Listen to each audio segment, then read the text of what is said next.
이번에는 실수에 대해서 한번 살펴보도록 하겠습니다. 클래스를 만들고 메인 메소드를 만들게요.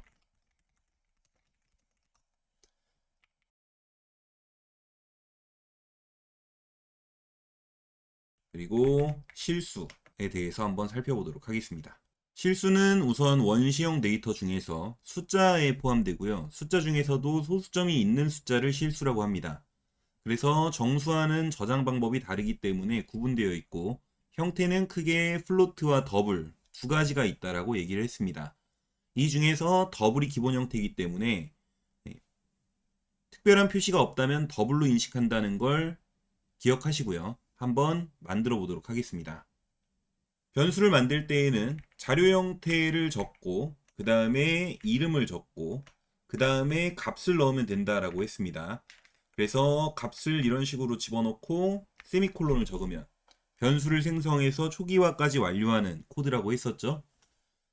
실수라는 건 소수점이 있는 숫자이기 때문에 이렇게 집어넣어도 되지 않을까라고 생각을 해요. 더블 마찬가지로 b 그래서 1.23 이런 식으로 집어넣으면 아마도 들어가야 되겠죠. 그래서 출력 구문을 통해서 한번 확인을 해보면 a b 실행을 시켰을 때 과연 실행이 될 것이냐. 네, 지금 보시면 오류 나는 거 확인할 수 있죠.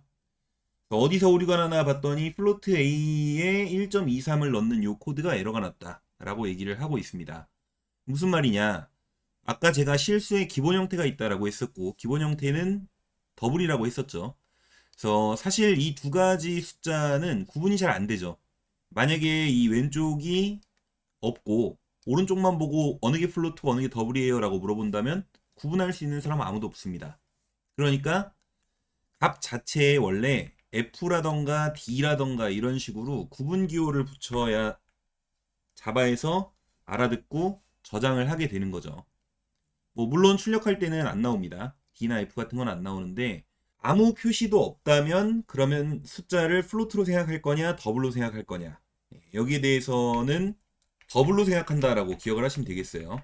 그래서 아까 플로트가 오류가 발생했던 이유는 표시가 없으면 더블인데 어떻게 플로트로 넣어요 라고 얘기를 하는 거고요. 실제로 더블이 표현 가능한 범위가 더 넓습니다.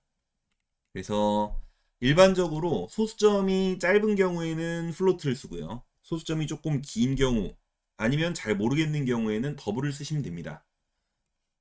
그래서 더블 같은 경우에 그럼 소수점을 무한대로 표현할 수 있느냐 한번 넣어볼게요. 플로트에 C라고 해서 여기다가 F만 붙이면 된다라고 했으니까 이런 식으로 한번 집어넣어보죠. 더블도 마찬가지입니다. 그래서 여기 1점 어쩌고저쩌고 숫자 같지 않아도 상관없습니다. 그래서 이렇게 집어넣었을 때 과연 다 들어가냐, 소수점은 무제한이냐 라고 해서 살펴보면은